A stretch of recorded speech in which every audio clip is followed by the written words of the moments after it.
कभी कभी हमारी जिंदगी में कुछ ऐसा होता है जो हमें यह सोचने पर मजबूर कर देता है कि क्या सच में इस दुनिया में अच्छाई की कोई कदर नहीं, लेकिन किस्मत का खेल भी बड़ा अजीब होता है।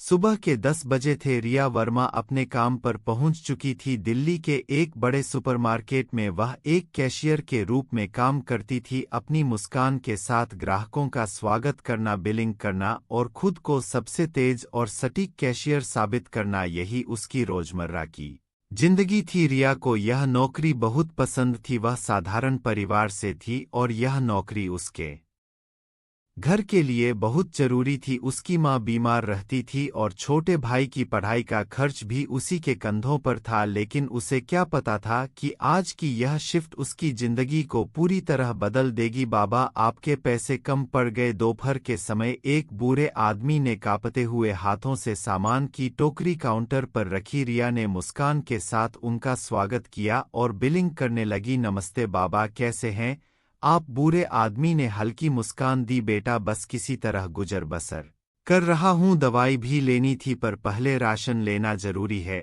रिया ने स्कैन करना शुरू किया।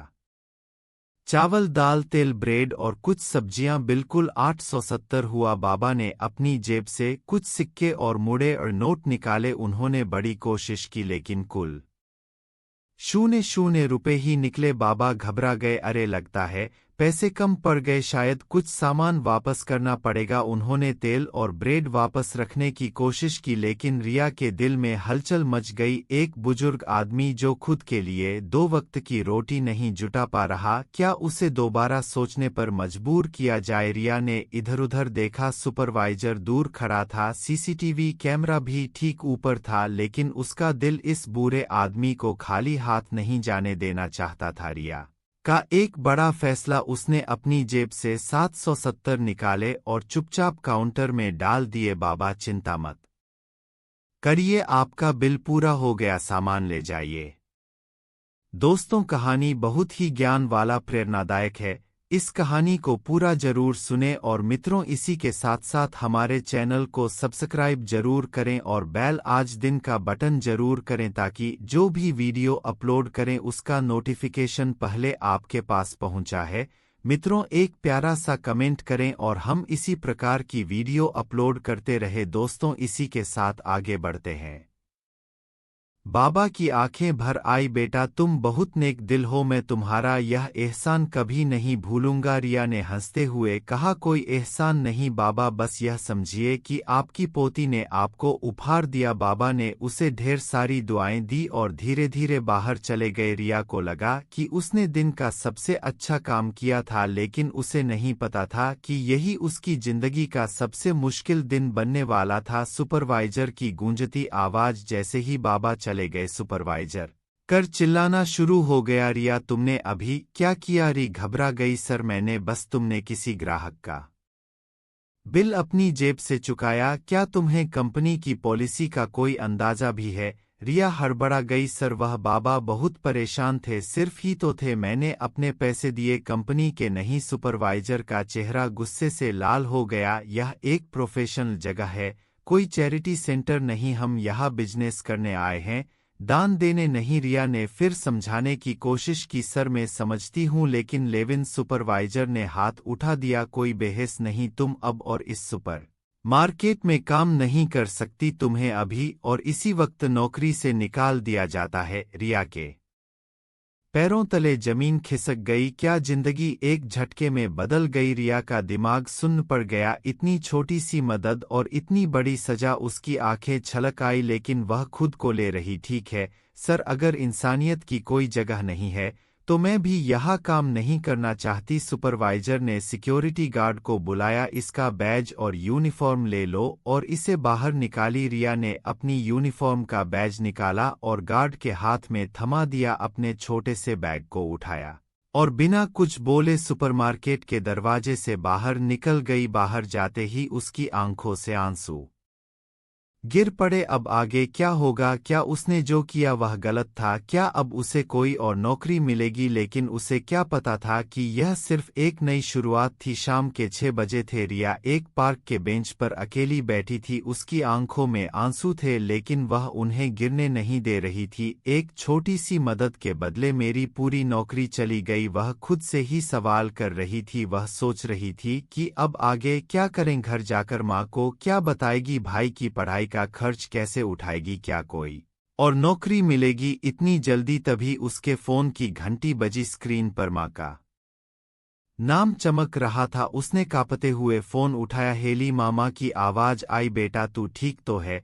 तेरा चेहरा बहुत बुझा हुआ लग रहा था। सुबह सब ठीक तो है? रिया ने गहरी सांस ली। हाँ माँ, सब ठीक है, बस आज का दिन थोड़ा अजीब था। वह माँ को सच बताना चाहती, लेकिन वह नहीं चाहती थी कि माँ चिंता करें। ठीक है बेटा, जल्दी घर आ जाना, मैंने तेरा पसंदीदा खाना बनाया है। रिया ने जबरदस्ती मुस्कान के साथ कहा। हाँ माँ, बस थोड़ी देर में आ रही हूँ। फोन काटने के बाद उसकी आंखों से एक और आंसू टपक पड़ा। क्या सच में सब ठीक था? अचानक एक गाड़ी उसके सामने रुकी। रिया अभी भी अपने ख्यालों में गुम थी। तभी उसके सामने एक महंगी गाड़ी आकर रही। री से उतरते ही एक जाना पहचाना चेहरा दिखा, वही बाबा जिन्हें उसने सुबह मदद की थी। बाबा ने उसे देखा और कहा, बेटा तू यहाँ इस तरह क्यों बैठी है?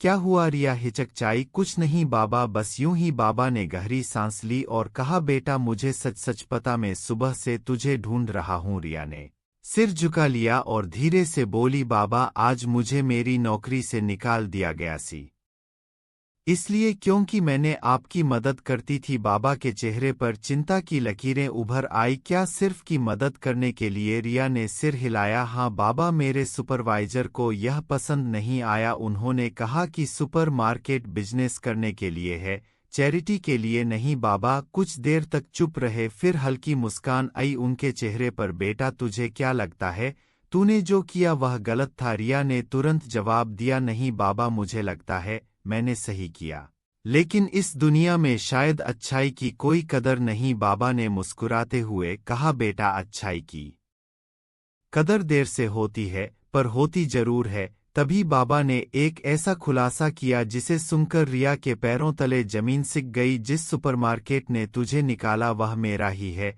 रिया के चेहरे पर हैरानी थी। क्या? बाबा ने गहरी सांस ली और कहा, हाँ बेटा, मैं वही आदमी हूँ जिसने वह सुपरमार्केट साल पहले शुरू किया था। लेकिन कुछ सालों से मेरा स्वास्थ्य ठीक नहीं रहा। अब मेरा बेटा और मैनेजर ही पूरा काम देखते हैं।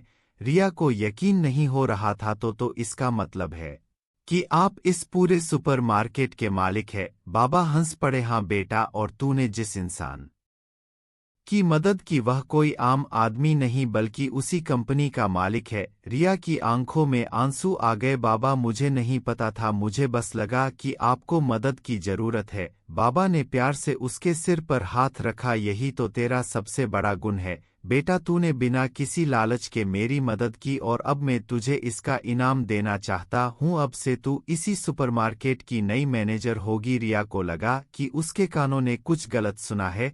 क्या? बा ने सिर हिलाया। हाँ बेटा, मैंने फैसला कर लिया है। जिस लड़की को मैंने आज मदद करते देखा वही इस सुपरमार्केट की असली लायक मैनेजर बन सकती है। रिया अब भी यकीन नहीं कर पा रही थी। लेकिन बाबा, मेरा तो कोई अनुभव भी नहीं है। बाबा मुस्कुराए, तेरे पास दिल है, ईमानदारी है और लोगों की मदद करने का जज्बा है।